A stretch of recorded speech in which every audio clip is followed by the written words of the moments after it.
Nah, mahasiswi tewas di kamar indekos. Mahasiswi nekat mengakhiri hidupnya dengan melompat dari lantai 4 Mall Paragon Semarang. Penyebab kematian mahasiswi FISIP Universitas Indonesia yang tewas setelah terjatuh dari lantai 18 apartemen. Saudara, seorang mahasiswi salah satu perguruan tinggi swasta di Kota Makassar, Sulawesi Selatan ditemukan tewas.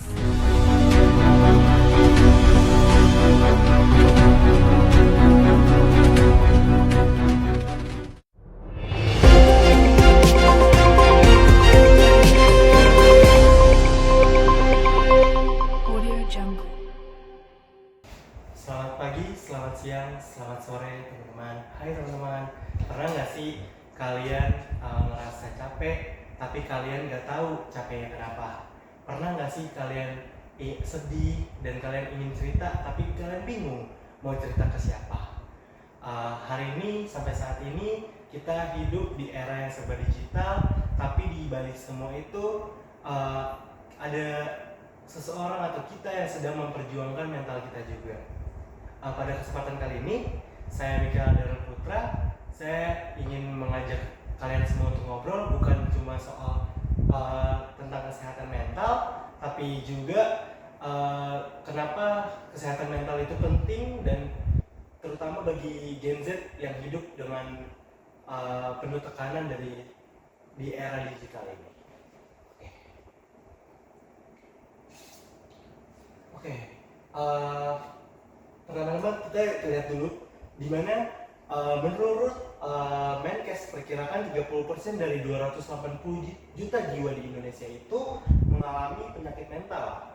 Dari situ kita sadar bahwa kesehatan mental itu bukan hal yang bisa dianggap remeh atau dianggap sepele, di mana kesehatan mental itu banyak memicu hal-hal yang mungkin akan terjadi ke depannya yang mungkin kita nggak tahu, seperti ada 985 kasus bunuh diri di remaja karena kesehatan mental yang menjadi penyebab utamanya. Terus juga ada kasus mahasiswa UGM bunuh diri karena ada kesehatan mental juga. Jadi apa sih itu kesehatan mental? Kesehatan mental bukanlah tentang gangguan jiwa, tapi kesehatan mental itu gimana cara kita berpikir, gimana cara kita merasa bahwa kita bisa menjalani kehidupan sehari-hari kita yang penuh tekanan ini. Nah, kenapa Gen Z lebih peka terhadap mental health? Dimana yang pertama, itu tumbuh di dunia penuh tekanan.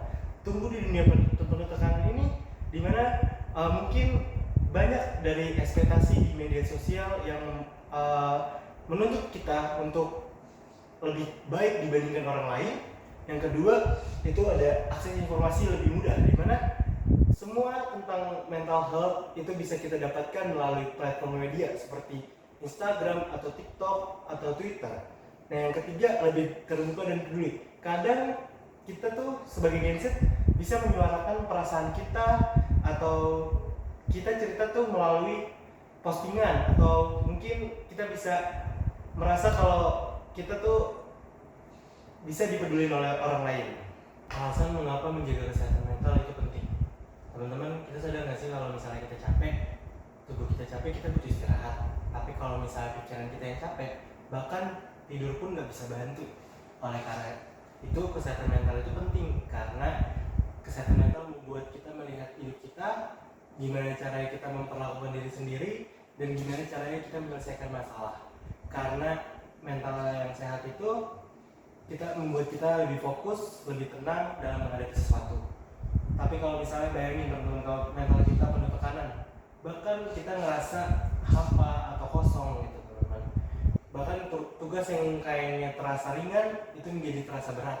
Oleh karena itu, menjaga kesehatan mental bukanlah suatu pilihan, melainkan suatu kebutuhan sama halnya dengan makan.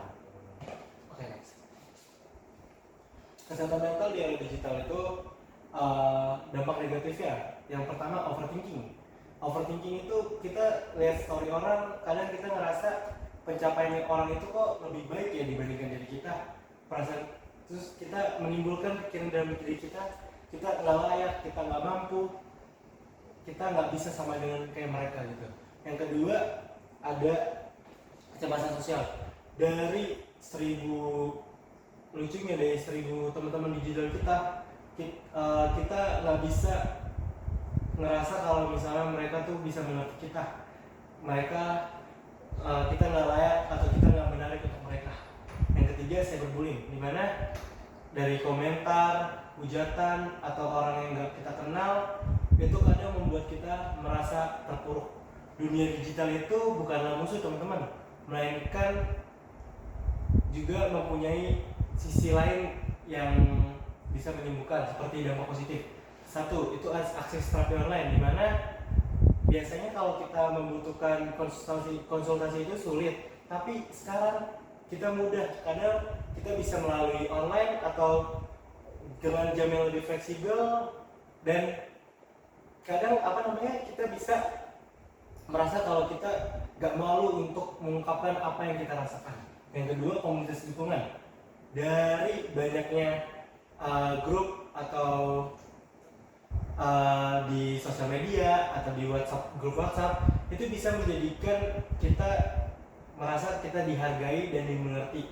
Kita bisa cerita, kita bisa menyuarakan apa yang kita rasakan. Menjaga kesehatan mental di era digital.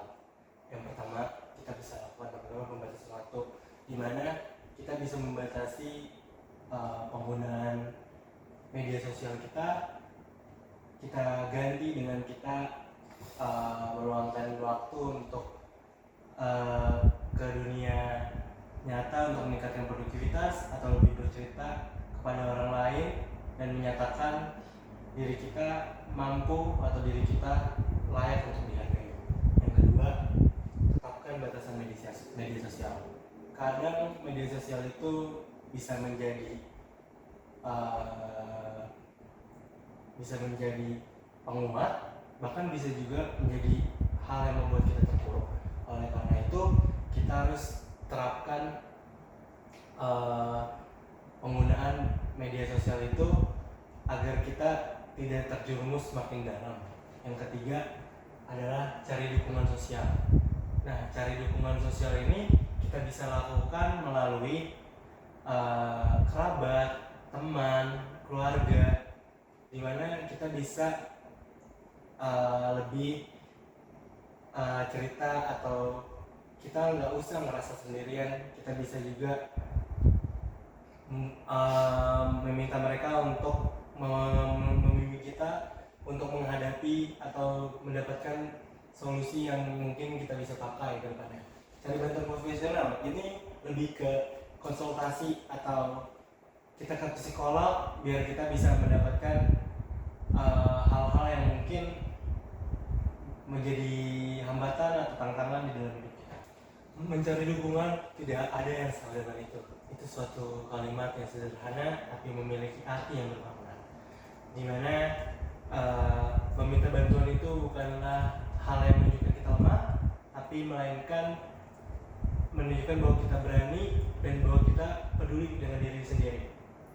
Oleh karena itu, teman-teman, jangan takut untuk bercerita kepada teman, keluarga, atau konselor yang membuat kita merasa kalau kita layak untuk didengar, layak untuk dimengerti, dan kita nggak layak untuk sendirian gitu, teman-teman. Jadi janganlah kalian menyimpan luka sendiri yang terlalu dalam, karena luka itu bisa membengkak.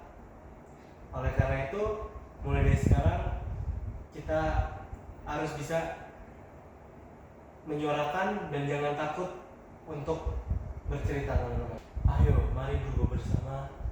Ayo kita sadar bahwa betapa pentingnya menjaga kesehatan mental di era digital.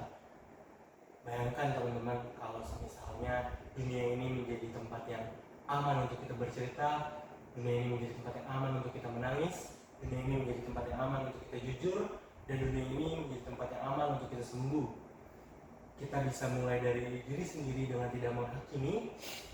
Kita bisa bertanya kepada diri kita apakah diri kita baik-baik saja, dan baru kita bisa membantu orang lain untuk menghadapi apa yang mungkin kita pernah hadapi, teman-teman. Karena perubahan besar itu dimulai dari keberanian dalam diri kita untuk menyuarakan dan mengungkapkan apa yang terjadi. Kesehatan mental itu termasuk hak asasi setiap manusia yang harus diterima dan harus dipenuhi.